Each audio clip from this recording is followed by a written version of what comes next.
Prime Minister. Thank you for having me. Thank you very much for making the time for the conversation. I appreciate it. It's always nice. I want to start off and ask you whether it is your gut feeling that Donald Trump actually wants to apply these tariffs or he's using it as a negotiating tactic. Listen, if I look back, I always say you have to take what President Trump is saying seriously. That would be the first thing. But you also need to recognize that he is fairly consistent in trying to create leverage in conversations or in negotiation. And that's why I think that, what I found in what he said when we saw that on social media, the two things that he focused on is two things that we can work together on. First of all, when you say about protecting the border, obviously we want to protect the border. Secondly, when you're talking about interdicting the entry in fentanyl in Canada, this isn't our interest. Obviously, we want that as well. So I think on these two topics, and you've seen our response and say, yeah, we can put more detachments of our CMPs on the border. Premiers have said they can augment these forces. We can work with DEA in the United States and drug interdiction. So I think that about these issues, we're going to be, it's in our mutual interest to protect the border and interdict fentanyl. And I think then we can somehow separate that from trade, because that is a totally different issue. So I'd say at least the two things that he mentioned is two things that we can work together on. To be blunt, though, why weren't you already working on those two things? And not to insinuate that you're not doing anything. But I think we have seen through tangible data that the problem at the border, particularly where illegal migration is concerned, has significantly increased over the last year. If you knew there was a possibility that President Trump could be in office and you knew that the border was crucial to him, as he signaled during the campaign, why wasn't your government doing more in advance to better position us for this possible threat? Yeah, I would challenge you just a bit on that. In a sense, we knew that border and trade would be two things that would be the focus of President Trump. And I would say we've been preparing with the authorities for months now, with different scenarios, different planning, having the contingency in places. But I would say, I think, if I reflect back on his statement, I think there was a bit of there's a huge difference between the northern border and the southern border. You can't even compare. The ratio sometimes is 1 to 10, 1 to 1,000. When you're talking about, for example, people try to cross the border illegally, you can even compare that to Mexico.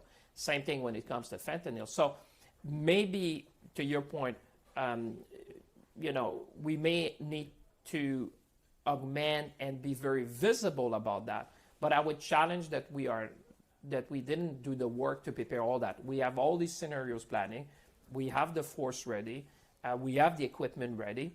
But some of his assertions do not match the reality on the ground, because we get a report, as part of the Canada-U.S. committee, we get intelligence regularly. We monitor that like hawks in terms of what's the interdiction, what are the points. And you know what? I can say that you've seen a surge since his election on this. So therefore, what we're saying, we're more than ready to deploy. You've seen, I think, Minister LeBlanc saying that with assets and people and technology. But I think it's going to be for us as well to demonstrate to the president that obviously we take that as seriously as he does. Protecting our border is in Canada's best interest. But my guess is he has, and part of the interrupt, my guess is based on the threat he's making that he does not have the impression that you do. And to put the facts on the table, you're absolutely right. There is hardly any comparison between what's happening in our border and Mexico. If I were to put the data to it, it's close to 24,000 in the last year through illegal migration compared to 1.5 million. So, however, that 24,000 signifies a doubling of the year before. So though the problem relative to Mexico is very small, it still has increased enough to raise enough attention with President Trump that he puts the same treatment on both our countries. And my challenge to you and your government is, how could you not see that coming? Well, I would also be careful about the data, the way they account for what they call encounter. You have to dig into that to really see. I have. To really see. To be fair, my producer sitting to the side actually did it. Well, and he actually contacted them, got the data. It's over 23,000, which signifies a doubling in between legal points of entry. I think what they're counting, we may have a discussion on that. That's all I can say, because I know that the CBSA is in touch with their counterpart in the United States. And the way they're counting, I think there's some issues. But to your point, perception is what matters. You know, we have the data, we work with the authorities, but my point is that fundamentally, you know, we are prepared. That I would challenge. Now, you say you may need to be more visible so that someone in Washington or in Mar-a-Lago looking at that and say, Canada gets it. We totally get it, because we, as you know, Vashi, we wanted to protect our border first when we were looking at what kind of scenarios there would be in the United States. So we knew we needed to do that, and I would say all the work has been done. And when it comes to fentanyl, as you know, it's the same thing with the border. You know, the magnitude is completely different, and so I would say, let's work together. That if there's one thing that I would say, if I had President Trump, if you were President Trump, I'd say, Mr. President, we have the same interest. We want to protect our border. We want to interdict fentanyl. Let's work on that together, like we have always done. Because, by the way, you can look at the numbers, you can dispute some numbers, but the point is that we're going to show it. We're going to be very visible. You heard from my colleagues, they say, we have all the assets on the border, we have the technology, so we're going to be very visible so that it's seen that not only we've done the work, but that we can deploy quickly. And how soon do you anticipate you will be able to attach specifics to that? Because premiers like Ontario Premier Doug Ford criticized your government going into that meeting with the Prime Minister for being slow to act, for being caught on their back foot. That was his impression. Yes, you're right. Minister LeBlanc emerged from that meeting and said, we can deploy new resources there. There have not been any specifics attached to that word new. How soon will your government present a specific plan, not just to President Trump, but to Canadians, about what more you're going to do? But that's what matters, is to Canadians. I would say two things. I think some of the comments from the premiers before the meeting, and as you saw them coming out of the meeting, I think they were reassured. I think sort of, but they're waiting for the plan. Yeah, no, but they are more reassured than when they went in. Yeah, but they want the plan. Well, because they realize we've done the work. Now, when you say it's just about deploying assets, you know, what matters is that we have the contingency plan, we have the detachment, we have all that lined up. But my point is that we are ready to deploy, and we're ready to deploy when you see a surge, when you see an issue. You see what I mean? You can have you can have all the assets you want, but you deploy them when you see a specific issue, and that's been part of the discussion with our friends down south, and say, you know, we are going to do our part. You also have to do your part on your side of the border. And for example, if I look at fentanyl, our folks work with the DEA all the time. I would say to them, if I had the director of the DEA, well, if you see something, say something, because we are very much aligned with you in trying to interdict that. Because the problem is interdicting fentanyl and chemicals that are coming from China into North America. That is the issue. It's not Canada. It's a fair question. That's the issue. Yeah, I think it's a fair question to their chemicals from China in North America. Yeah, their law enforcement as well. It's very fair. But my question was, how soon are you going to deliver the Canadian plan? I think you will see that deployed very quickly, but also very methodically. Because, like I said, when you hear President Trump, you have to take that seriously, but also methodically. You cannot, and the Prime Minister is cannot start panicking every time they're going to be you know, a comments or a statement or even a social media post. We have been there. You know, this is the team. You know, I would say, trust me, we've been there before. We've been in that movie. I think we've seen all the seasons and all the episodes. This is episode 1 of season 1. We've seen that, and we've been there at the time, so we know how to address these issues and to take, like you said, there's some perception on the numbers. We need to deal with that. We need to put the assets on the border, and then we need to talk about the things that we can do together. And just very quickly, I have time just for one more question. The other thing that the premiers have conveyed to us that was very, that stuck out to them during that meeting was that they are unanimous in asking the Prime Minister and your government to accelerate the timeline for meeting 2% of defense spending. Will your government do that? We certainly have a plan, and it's, again, in Canada's best interest. But I'm so glad you're asking that question, because one of the things I've been talking to my American friends, you know, when I was still co-chair of this Canada-U.S. engagement, the 3 things we've always been talking with our American friends, the first one is security. Security of the North, the Arctic, and the border. In fact, way before that, social media. Supply chain resiliency, and you're talking about critical minerals, and I'll come to defense. And then you're talking about a growth agenda. The one thing I would say is that when you're looking at defense procurement, and I was just talking to NATO, which was in Montreal, as you know, a week ago. You have to look not only at the numbers, but what's happening also with respect to the manufacturing capabilities. We are talking with our American friends. We're talking with Canadian friends. But we have huge programs that are coming that will upgrade our forces, whether you talk about submarines, whether you're talking about other defense systems. You've seen the destroyers that we're building.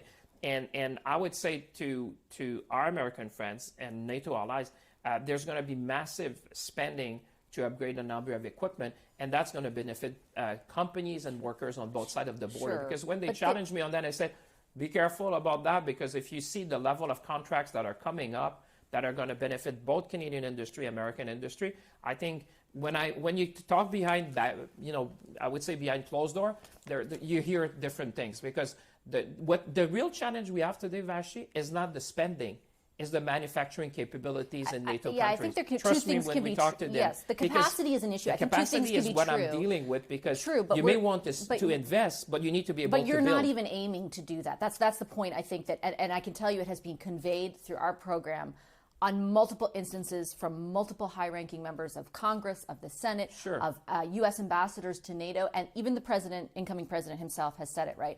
I get it that the capacity is an issue, but the capacity is an issue right around the world right now. Our allies, by and large, in NATO are still able to meet the pledge that they agreed to more than a decade ago. We're just saying in the abstract we'll get there in 2032. My question was, is your government prepared to do what the premiers are asking and accelerate that timeline? Well, we're looking at that. But I'd say pledge is something, but being able to deploy that capital, that's what I'm saying, because I do work with our NATO allies. I was talking, I was just recently with the NATO procurement folks in Europe and some of the military. We went to the Defense Intelligence, the Defense Innovation Unit in Palo Alto. I will tell you, Vashi, on one end, I agree with you. You need to have a target and you have to have a timeline to reach that. The real issue we have as NATO partners and also our American friends is the manufacturing capacity and capabilities. I'll give you an example why in this discussion. But is that an excuse not to set a target? No, it's not an excuse. No, I'm saying you need to do both. But even if you were to put a lot more today in the window, I can tell you if you look at the manufacturing capabilities, that's the real challenge. That's what I've been working. I'll give you an example. You're talking about titanium. We invested about $1 billion with Rio Tinto to upgrade that, because now titanium in the North American defense supply chain is not necessarily coming from a friendly country. We're going to be the largest supplier of titanium for both our defense industry, the U.S. industry, and NATO. That is significant. I can tell you in closed doors, when I mentioned titanium, when I mentioned cobalt, when I mentioned the critical minerals to do the microchip that are going to be needed for defense systems, when you talk beyond the closed door, people realize that, because that is also Canada's contribution. We're the only NATO country which has all the critical minerals to support the defense industry. And we've been making a lot of investments, and I'm oftentimes saying to colleagues, I appreciate what you're saying there, but don't underestimate the work we've been doing to make sure that you have to look at the full value chain from downstream to upstream. And we've been a key partner in that. And I would tell you, titanium, just interview folks at National Security in the U.S., they tell you, Minister, we appreciate what you've been doing there, because we need to be resilient in North America. I think I would think they would say that, but they've also been telling us they'd like you to speed up the timeline. I take your point. Let's see if you do. but in a sense, we've been very vocal about what we want to achieve on the target, and I think Minister Blair, the Prime Minister, has been very clear. They have not been clear, with all due respect. Minister Blair has said he's open to accelerating it. The Prime Minister has said we have a plan, and it's going to stay the way it is. That's not the same thing. But at the same time that you've heard those statements, I would say we've been working to augment our manufacturing capabilities and helping our NATO allies to meet that commitment, because you can focus on the target. I'm focusing on building the stuff that our men and women in uniform will need. And I think, we get a lot of recognition for that. I know it's not that public because a lot of that is classified. But I would say when you're talking to people who need to build these things, the shipyards, you're talking about the critical minerals, you're talking, titanium is a great example. You need that in order to repair jets on aircraft carriers. Very significant. Straight on the national security ally. They say, thanks Canada that you're doing that, because you know what? There's no other NATO allies who can provide that. So we have niche capabilities, niche supply chain that are very critical. And I think that's what I'm putting forward when I talk to my NATO allies, and they appreciate the contribution of Canada. Okay, I have to leave it on that note. I've taken enough of your time, Minister. I appreciate it as always. Thank you. It's always a pleasure. Thanks, Thank sir. you very much. Appreciate it. Great. Thank you. Thank you so much.